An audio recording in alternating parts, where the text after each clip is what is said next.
What is the true price of beauty?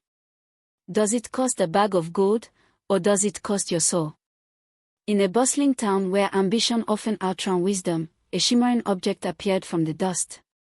It promised elegance to the plain and power to the weak. But it took everything in return. This isn't just a story about a piece of cursed jewelry.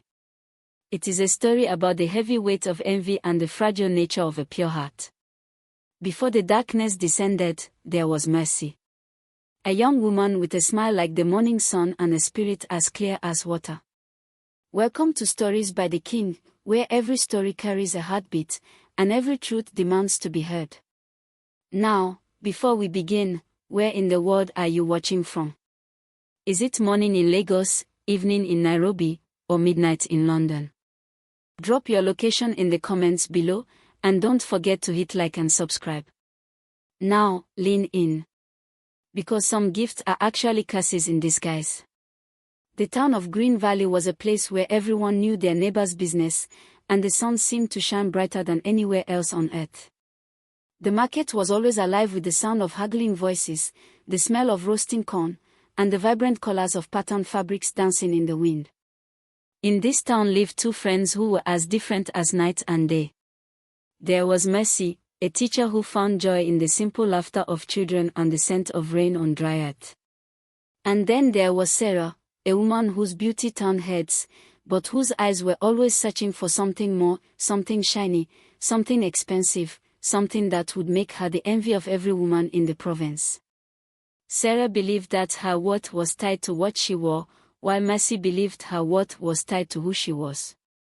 They had grown up together, sharing meals and secrets, but a quiet gap was widening between them, fueled by Sarah's growing hunger for admiration.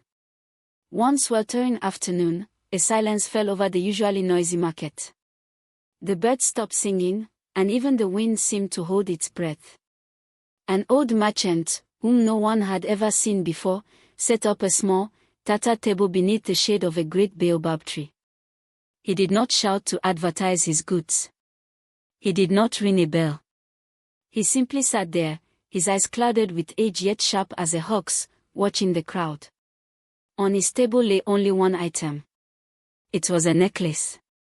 It was made of black beads that seemed to swallow the light, and in the center hung a pendant, a stone the color of fresh blood, cut in a shape that looked like a weeping eye. It was beautiful, but it was a terrifying kind of beauty. It beckoned you to come closer, yet your instinct screamed at you to run away. Mercy and Sarah were walking through the market when the strange glint caught Sarah's eye. She stopped dead in her tracks, her basket of vegetables forgotten. "Look at that," Sarah whispered, her voice trembling not with fear, but with desire. Mercy felt a cold chill run down her spine, despite the heat of the afternoon sun. She grabbed Sarah's arm gently. "Let's go, Sarah. There is something wrong with that man. There is something heavy about that place." But Sarah shook her off. She walked toward the table as if she were in a trance, her eyes locked on the red stone. The old man smiled, revealing teeth that looked too sharp for a human. He didn't say a price. He simply pushed the necklace forward. "It calls to those who deserve it," the old man rasped, his voice sounding like dry leaves crunching underfoot. Sarah reached out, her fingers trembling. As soon as her skin touched the cold black beads, the red stone pulsed. It was a faint, rhythmic glow, like a heartbeat. Mercy stepped forward, panic rising in her chest. "Sarah, don't. It looks evil." Mercy pleaded, sensing a darkness radiating from the object. But Sarah was already lost. She lifted the necklace and fastened it around her neck. The moment the clasp clicked shut, Sarah's posture changed. She stood taller. Her skin seemed to glow. She looked like a queen, but when she turned to look at Mercy, the warmth in her eyes was gone. Replaced by a cold, arrogant stare that Mercy did not recognize. "You are just jealous, Mercy," Sarah said, her voice smooth and unnaturally loud. "You have always been plain, and you want me to stay plain with you." The words were like a slap in the face. Mercy stepped back, tears stinging her eyes. The old man began to pack up his empty table, a wicked grin plastered on his face. He didn't ask for money. He had already received his payment. Sarah walked away, the crowd parting for her as if she were royalty, the red stone on her chest thumping in time with her own heart. Mercy stood alone in the dust, watching her friend disappear into the throng, unaware that the countdown had already begun. The necklace had found a host, and it was hungry. For the first week, Sarah was the jewel of Green Valley. She was invited to the finest parties, and wealthy suitors lined up at her door with gifts of silk and imported perfumes. The necklace never left her neck. She slept in it, she bathed in it, and she refused to let anyone else touch it. But while the town marveled at her newfound radiance, Mercy watched from the shadows, her heart heavy with dread. She noticed things others ignored. She saw how Sarah's skin, though glowing, looked thin and papery, like a dried leaf. She saw how Sarah stopped eating, claiming that the admiration of the crowd was food enough. And she saw the shadows under Sarah's eyes deepening, turning a dark, bruised purple, as if she hadn't slept in an eternity. By the second week, the dream began to turn into a nightmare. Sarah's temper became volatile. She fired her house help for looking at the necklace too long. She screamed at children playing near her gate. The once vibrant woman was becoming a skeleton draped in fine clothes. One evening, Mercy gathered her courage and went to Sarah's house. The air inside felt thick and suffocating, smelling of stale air and something metallic, like old copper. She found Sarah sitting in front of a mirror, staring at her reflection. But the reflection didn't look like Sarah anymore. It looked like a stranger, hollow, grey, and terrified. The necklace, however, looked more vibrant than ever. The black beads were shiny as oil, and the red stones seemed to have grown larger, pulsing with a vigorous, violent light. "Sarah," Mercy whispered, stepping into the room. Sarah spun around, snarling like a wounded animal. "You want it?" Sarah hissed, clutching the stone. "Everyone wants it." Mercy raised her hands in surrender. "I don't want it, my sister. I want you back. Look at yourself. You are fading away. That thing is eating you alive." Sarah looked at the mirror, and for a split second, clarity returned to her eyes. She saw the bones protruding from her collarbone. She saw the grayness of her skin. She gasped, grabbing the necklace to tear it off. She pulled and tugged, scratching her neck until she bled, but the clasp would not open. It was fused to her skin.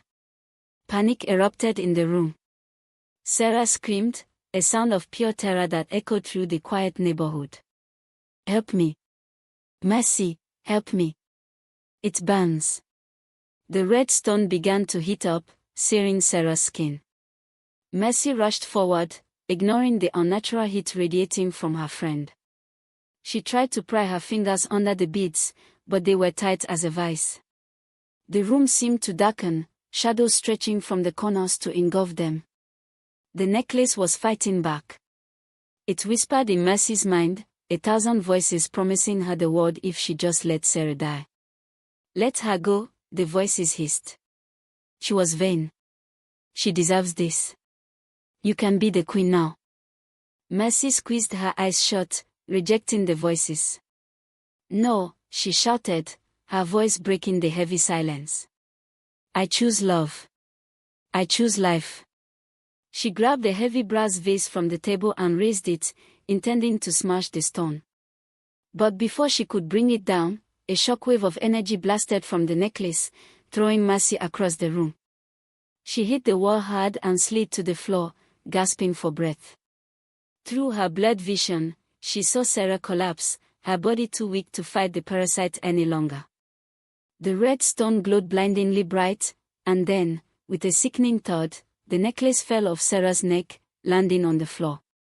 It was waiting. It was done with Sarah. It needed a new neck. Sarah lay unconscious on the rug, her breathing shallow and ragged. The room was deathly silent, save for the rhythmic humming of the necklace on the floor. It sat between the two women, an object of pure malice disguised as beauty. Mercy pulled herself up, her body aching. She knew she had to get Sarah to a doctor, but she couldn't leave the necklace there.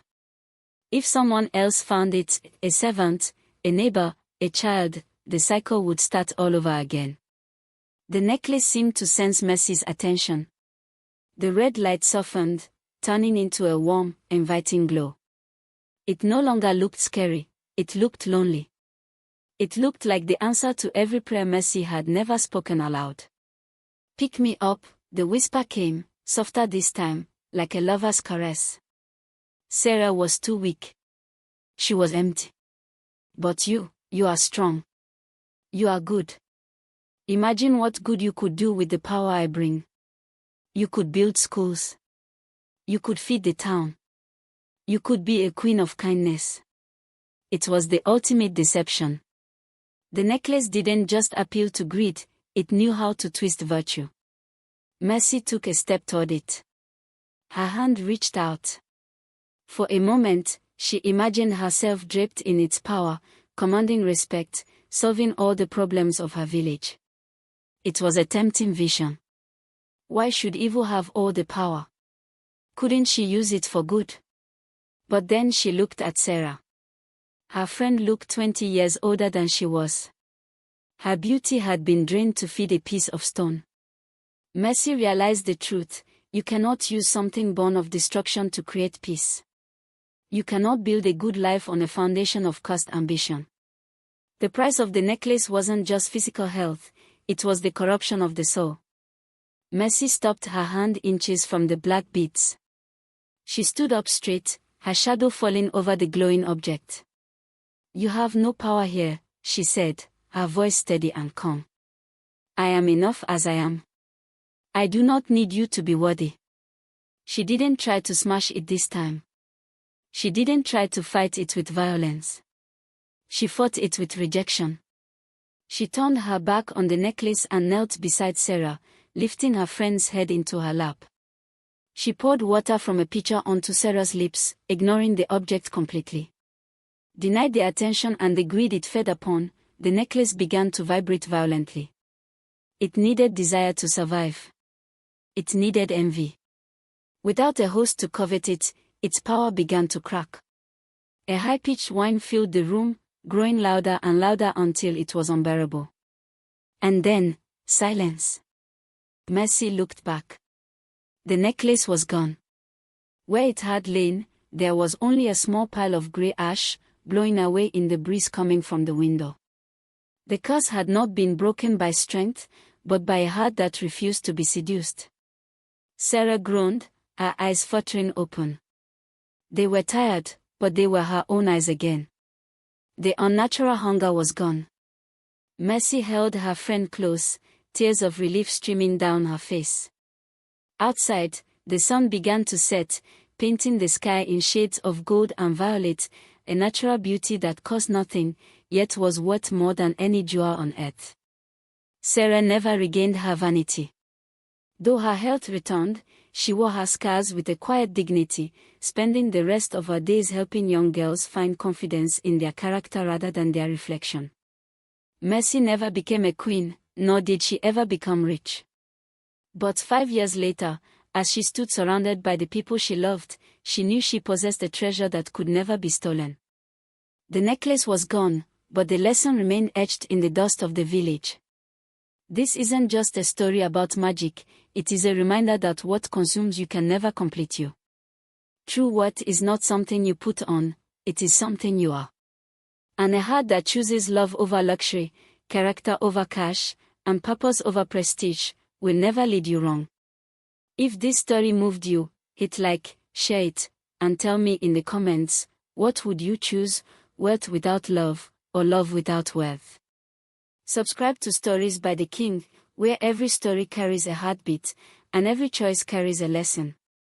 This is Stories by the King, where truth heals, and courage finds its home.